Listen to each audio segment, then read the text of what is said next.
வணக்கம் and welcome to interesting facts in psychology. இன்றைக்கி நம்ம உளவியல் ரீதியான ஒன்றை பார்க்க போகிறோம். என்ன அப்படின்னாக்கா, சாமி ஆடுறது அல்லது பேய் பிடிக்கிறது, இல்லை முன்னோர்கள் யாராச்சும் ஒருத்தருடைய உடம்புல புகுந்து வேறு விதமாக ரியாக்ட் பண்ணுறது, இதை தான் நம்ம பார்க்க போகிறோம். இது வந்து சைக்காலஜிக்கலாக நம்ம பார்க்க போகிறோம், உளவியல் ரீதியாக. இது என்னென்னு பார்த்தோம்னாக்கா, சாமி ஆடுறதா இருக்கட்டும், இல்லை பேய் பிடிக்கிறதா இருக்கட்டும், இல்லை நடிகர்கள் மாதிரி ஒருத்தர் ரியாக்ட் பண்ணுவார், அல்லது முன்னோர்கள் யாராச்சும் ஒரு உடம்புல புகுந்து நான் தான் இவன் வந்திருக்கிறான் அப்படின்ற மாதிரி வந்து சொல்கிறது, இது எல்லாம் வந்து பார்த்தீங்கன்னாக்கா சைக்கலாஜிக்கலாக தேர் இஸ் அ ரீசன். அது என்னன்ட்டு நம்ம ஒன் பை ஒன்னாக பார்க்கலாம். இதனுடைய அறிகுறிகள் ஃபஸ்ட்டு நம்ம பார்த்துடலாம். ஏன் இந்த மாதிரி வந்து டிஃப்ரெண்ட்டாக ரியாக்ட் பண்ணுறாங்க? நல்லாவே இருப்பாங்க, திடீர்னு வேறு மாதிரியான குரல், வேறு மாதிரியான அழுகை, இது மாதிரிலாம் நம்ம வந்து பார்த்துருப்போம். அன்னியன் படத்தில் கூட 3 விதமான கேரக்டர் நம்ம பார்த்துக்கலாம்: அம்பி, ரெமோ அண்ட் அன்னியன். இந்த மாதிரியான கேரக்டர்ஸ் நம்மளுக்குள்ளேயே உருவாகுமா அப்படின்னாக்கா கண்டிப்பாக உருவாகும். ஏன்னாக்கா ஒரு சில படங்கள்லாம் சொல்லியிருந்து நம்ம கேட்டிருப்போம், ஒருத்தன் வந்து உங்களுடைய ஆழ் மனதில் இந்த நடிகர்னு சொல்லி உன்னை நம்ப வச்சுட்டான், அதனால தான் நீ இப்படி ரியாக்ட் பண்ணிட்டு இருக்கிற அப்படின்ற மாதிரிலாம் வந்து சொல்லுவாங்க. ஸோ இது வந்து உண்மைதான். சப்போஸ் ஒரு மனிதர் கடவுள் மீது அதீத நம்பிக்கை வைத்திருக்கிறார் அப்படின்னாக்கா அவருடைய ஆழ்மனதில் அவருடைய கடவுள் நம்பிக்கை இருக்குன்ட்டு நம்புறாரு. அதே மாதிரி அவர் தன்னைத்தானே கடவுள்னு நம்புவார் ஒரு சில டைமில். இதான் நாளடைவில் பெரிதாக வெளிப்பாடாகும். ஸோ நான் தான் கடவுள் அப்படின்ற மாதிரி. அதே மாதிரி பார்த்தீங்கன்னாக்கா பேய் பிடிக்கிறது, இது எல்லாமே பார்த்தீங்கன்னாக்கா அவர்கள் ரொம்ப இன்செக்யூர்டாக ஃபீல் பண்ணுவாங்க. அவர்கள் தன்னைத்தானே வந்து பாதுகாப்பற்ற ஒரு சூழலில் இருக்கிறோம் அப்படின்ட்டு நம்புவாங்க. அதே மாதிரி சின்ன வயசில் ஏதாச்சும் ஒரு நிகழ்வில் அவங்க வந்து பாதிக்கப்பட்டிருக்கலாம், அல்லது ரொம்ப பயந்த குணத்தோடு இருக்கலாம்.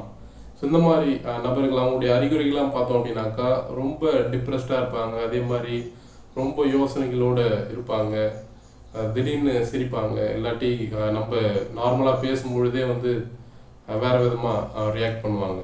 ஸோ இந்த மாதிரி அறிகுறியுடைய நபர்களுக்கு தான் வந்து இந்த மாதிரியான சாமி ஆடுறது, இல்லை பேய் பிடிக்கிறது, இல்லை யாரோ ஒருவர் வந்து அவர்களுடைய உடம்புல வந்து புகுந்து வேறு விதமாக ரியாக்ட் பண்ணுறது. ஸோ இதுதான் இதனுடைய காரணங்கள்.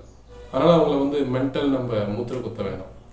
இது என்னென்னு பார்த்தீங்கன்னாக்கா அவங்க சைக்கலாஜிக்கலி டிஸ்டர்ப்ட், அவ்வளோதான்.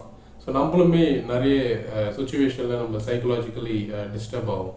அது உளவியல் ரீதியாக சூழ்நிலைக்கேற்ப நம்ம பாதிக்கப்படுவோம். அதனால் நம்மளுமே வந்து ஒரு சில டைமில் அப்நார்மலாக தான் பிஹேவ் பண்ணுவோம். ரொம்ப ஆக்ரோஷமாக கோவப்படுறது, இது எல்லாமே வந்து பார்த்தீங்கன்னாக்கா உளவியல் ரீதியாக இருக்கக்கூடிய ஒன்று. இன்னும் கொஞ்சம் நம்ம ஆழமாக பார்க்கலாம். இப்போ நான் எக்ஸாம்பிள் சொன்ன மாதிரி அன்னியன் படத்தில் இந்த 3 கேரக்டர்ஸ், இது என்ன சைக்கலாஜிக்கல் டிஸார்டர்னு பார்த்தீங்கன்னாக்கா dissociative identity disorder. Dissociative identity disorder, இந்த டிஸார்டர் பார்த்தீங்கன்னாக்கா ஒரு நபர் 2 நபர்கள் அல்லது 3 நபர்களாக தன்னைத்தானே நினச்சிப்பாங்க. அதே மாதிரி குரல்களையும், அதே மாதிரி பாவனையிலையும், அதே மாதிரி நடத்தையிலையும் காட்டுவாங்க. ஸோ இதுதான் வந்து டிசோசியேட்டிவ் ஐடென்டிட்டி டிஸார்டர். இன்னொரு நியூரலாஜிக்கல் டிஸார்டர்னு வந்து பார்த்தீங்கன்னாக்கா டெம்பரல் லோப் எபிலப்சி. அதாவது டெம்பரல் லோப் எபிலப்சி அப்படின்னாக்கா மூளை பகுதியில் தான் வந்து டெம்பரல் லோப் இருக்குது. ஸோ இதில் வந்து இந்த எபிலப்சி அப்படின்னாவே நம்மளுக்கு எல்லாருக்குமே தெரியும், இது வந்து இழுப்பு அப்படின்வாங்க தமிழில். ஸோ இழுப்பு வந்துடுச்சு அப்படின்ட்டு.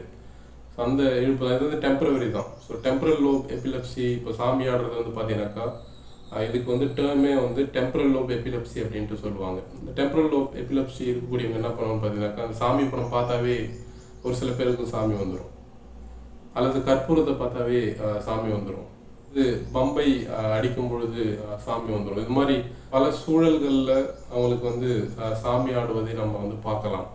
இது எல்லாமே என்னன்னு பார்த்தீங்கன்னாக்கா அவங்களுக்கு வந்து அந்த டெம்பரல் லோப் ஃபுல்லாகவே அந்த கடவுள் படம், கடவுளை பற்றிய நினைவுகள் தான் அதிகமாக இருக்கும். அதனால தான் இந்த ரியாக்ஷன்ஸ் வருது, இந்த எபிலப்சி வருது. இது டெம்பரவரி தான் வரும். இது வந்து பர்மனெண்ட்டாகவே இருக்காது. ஸோ 10 மினிட்ஸ் இல்லை 15 மினிட்ஸ் இருக்கும், அதுக்கப்புறம் மறுபடியும் நார்மல் ஸ்டேஜுக்கு வந்துடுவாங்க. ஸோ இதுக்கு பேர் வந்து பார்த்தீங்கன்னாக்கா டெம்பரல் லோப் எபிலப்சி.